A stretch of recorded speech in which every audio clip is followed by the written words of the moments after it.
Gue Shala. Gua Arsa. Asik. Di podcast kita kali ini kita bakal ngebahas salah satu kasus. Kita mau ngebahas psikopat. Kita mau bahas tentang Brothers Home. Brothers Home itu apa sih? Oh wow. Itu pelajaran Oh. apa? Pelajaran IPA. BTW ini podcast kita yang pertama ya. Ya, Mohon maaf terlalu bagus. Tidak ahli dalam podcast. iya betul. Jadi kalau misalkan kalian mau kita lebih bagus perintilannya gitu, jangan lupa subscribe. Like. and komen juga. Share. Nah, belakangan ini kan lagi rame banget tuh tentang Squid Game kan. Squid Game 2 tuh baru-baru banget tayang kan. Lagi rame banget tuh kasus katanya kalau Squid Game ini tuh terinspirasi dari kisah nyata. Bayangin kalau ada Squid Game nyata di dunia ini. Kalian gimana? Seru Bakal banget ikut sih, apa?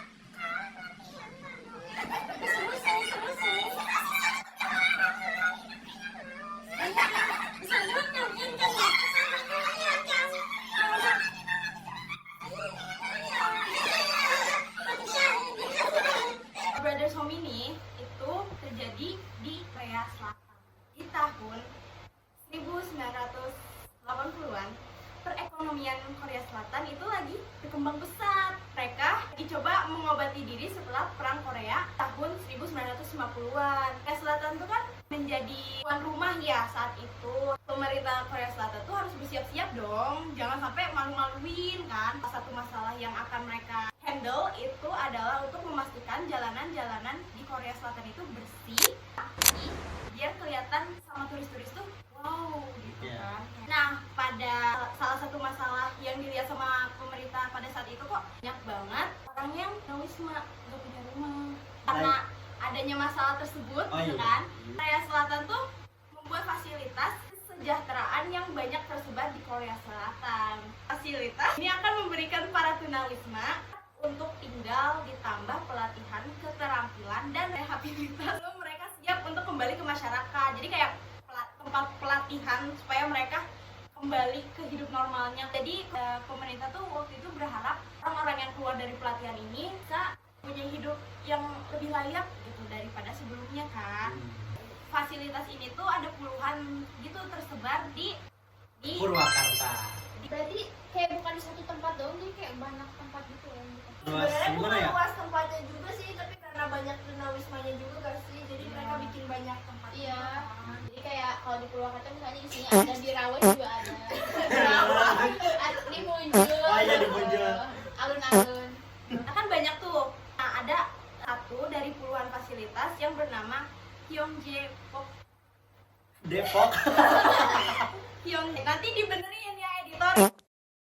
Nah, Brothers Home ini bertempatan di sebuah wilayah yang cukup terpencil di kota pusat dan dia merupakan salah satu fasilitas yang terbesar dari fasilitas yang ada. Nah, bahkan pada puncaknya tempat ini bisa menampung sampai 3.500 orang, saking besarnya Brothers Home. Kayak di pelosok tapi lega Gede gitu banget, ya. iya. Di tempat terpencil nih kecil banget, tapi lega. Lega. Di tahun 1981 pemerintah tuh sampai bikin video promosi nih menunjukkan bahwa Brothers Home ini fasilitas yang bagus dan tempat yang tepat untuk orang-orang yang mencari kesempatan. Dikira gue tuh kayak promosiin siapa yang mau tinggal di sini. Nah, iya aku juga bilang sama Kemal kayak Gua tunjukin. Nah, tapi ini harus di note ya bahwa fasilitas itu sebenarnya adalah fasilitas pribadi atau dijalankan secara pribadi dengan kolaborasi dari pemerintah dengan orang.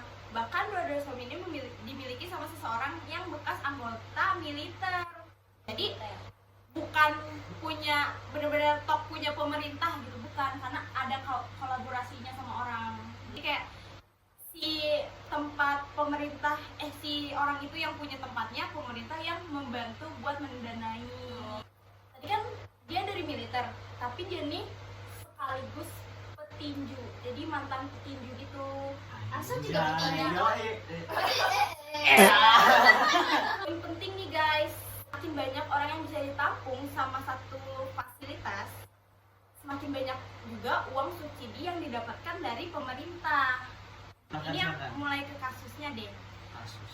Jadi di tahun 1993 ada seorang anak perempuan usianya masih kecil banget, Apa sih kecil? gila masih kecil banget, umurnya 7 tahun, bernama Lee.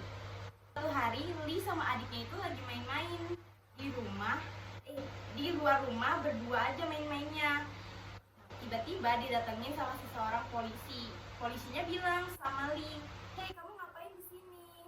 Terus Lee jawab dong, "Oh, ini aku lagi main sama adik aku," kata dia.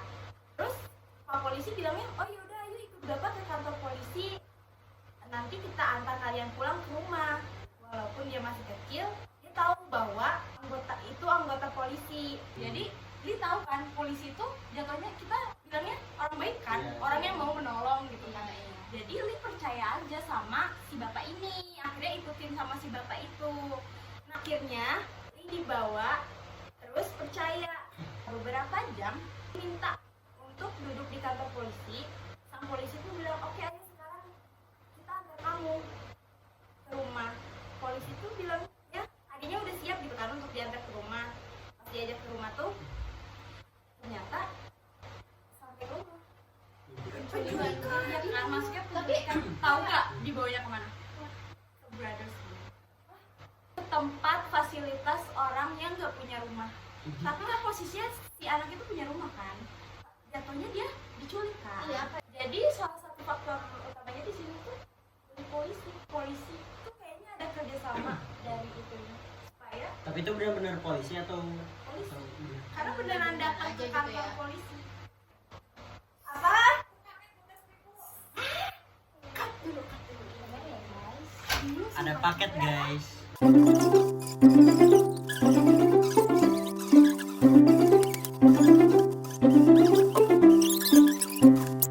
Tadi sampai banyak kan anak-anak yang dikirimkan ke fasilitas Brothers Home sama bapak-bapak polisi ya. Bahkan anak itu kan punya keluarga kan. Iya, kasihan banget. Kasihan Tapi malah kan. dikirimin ke Brothers Home.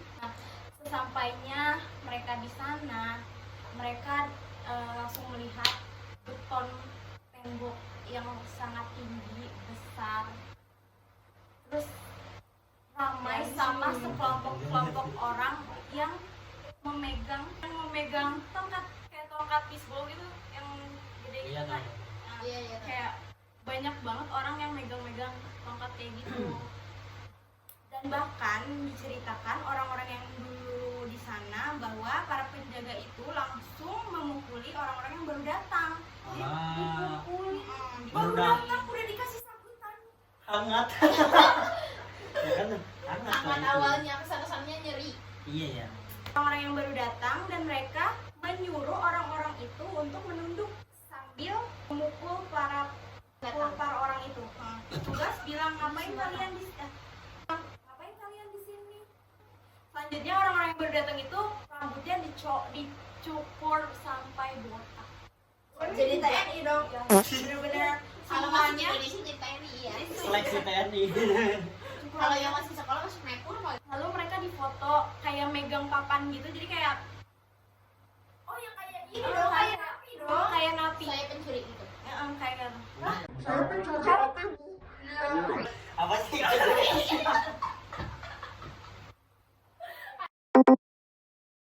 mereka itu diberikan baju sepasang, warnanya tuh biru-biru, kan kayak Oh, di jadi Squid kayak- Game kan. Kayak Squid Iya, Game hijau. ya maksudnya kan sepasang kan, Seragam. semuanya sama, Iya. seragam, ada nomornya. Ya udah sih. Iya lanjut. Para tahanan itu kan kemudian dipisah-pisah menjadi kelompok sesuai dengan gender, usia, dan mereka kelompok itu mempunyai ketua kelompoknya. Jadi kayak saya satu kelompok itu isinya anak umur 15 tahun semua, cewek-cewek 15 tahun semuanya, itu harus punya satu ketua kelompoknya.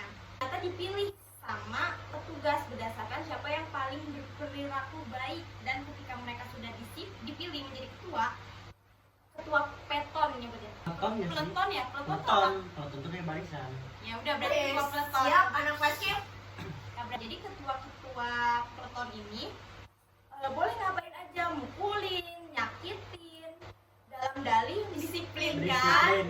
anggota kelompok mereka gitu.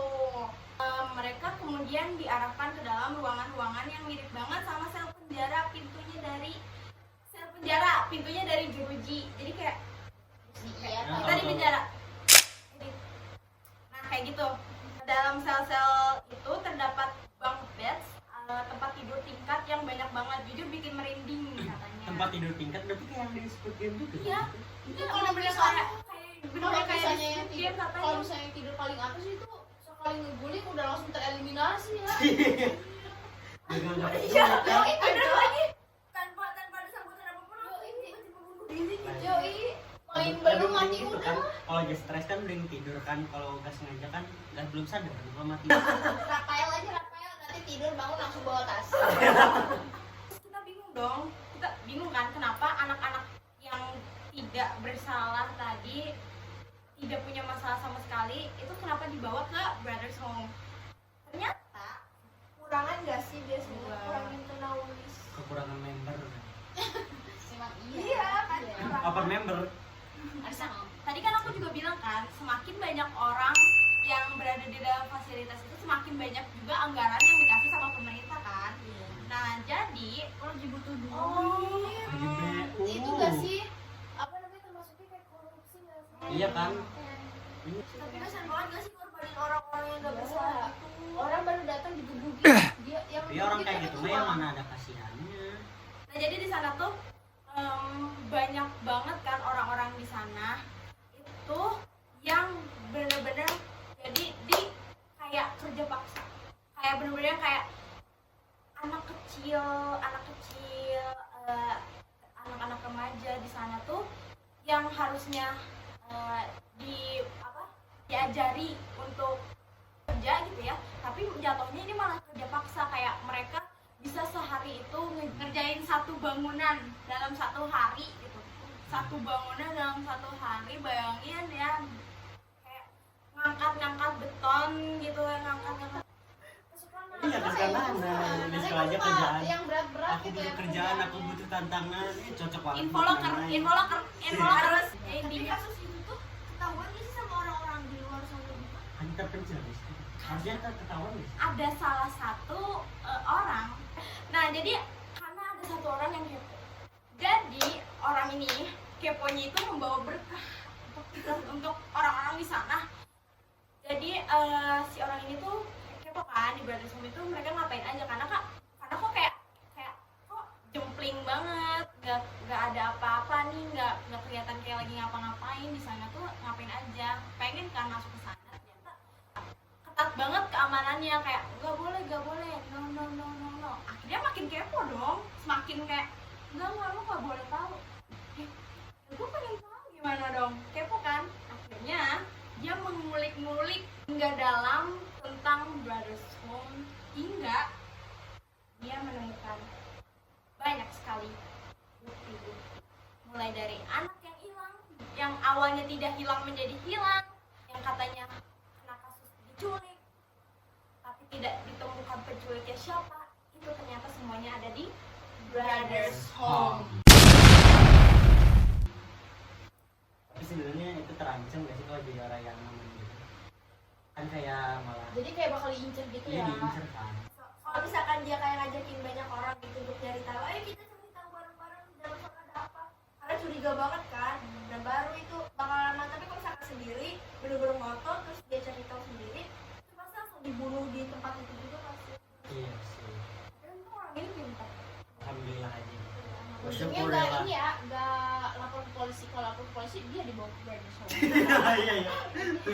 Ikut di bawah juga Iya, ya itu sama di bawah, polisi. iya. Lebih parah lagi yang kita. Menurut kalian gimana? Mirip gak Squid Game? Apa lebih kejam?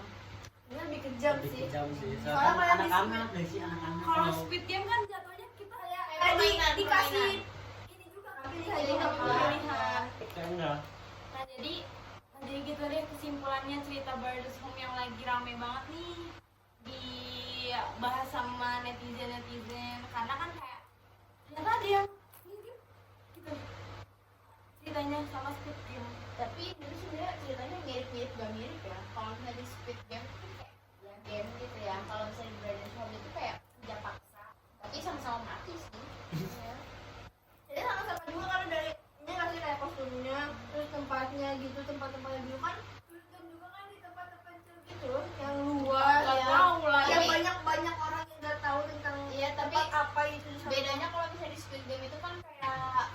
dewasa gitu ya, terus itu benar-benar di satu tempat gitu yang kayak si tempat tidurnya ketumpuk-tumpuk ke atas. Kalau misalnya ini kan kayak sesuai umur, sesuai gender gitu ya. Lebih ngeri sih Gitu. gila. Itu masih ada ada ya?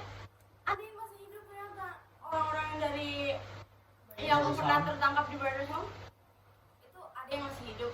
Mereka masih merasakan Traumanya traumanya saat di sana, karena emang saking kejamnya di sana tuh, bahkan orang yang meninggal di sana tuh nggak ketahuan jumlahnya berapa, Saking banyaknya. saking banyaknya.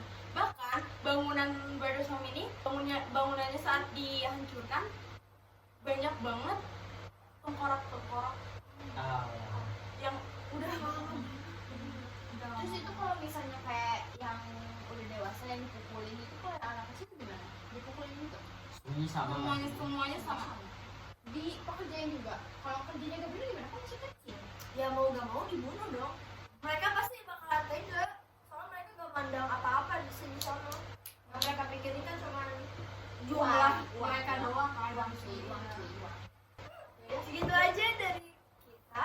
Jangan lupa Like, comment, dan subscribe. Jangan lupa di share ya teman-teman. Siapa tahu teman kalian ada yang mau tahu ceritanya.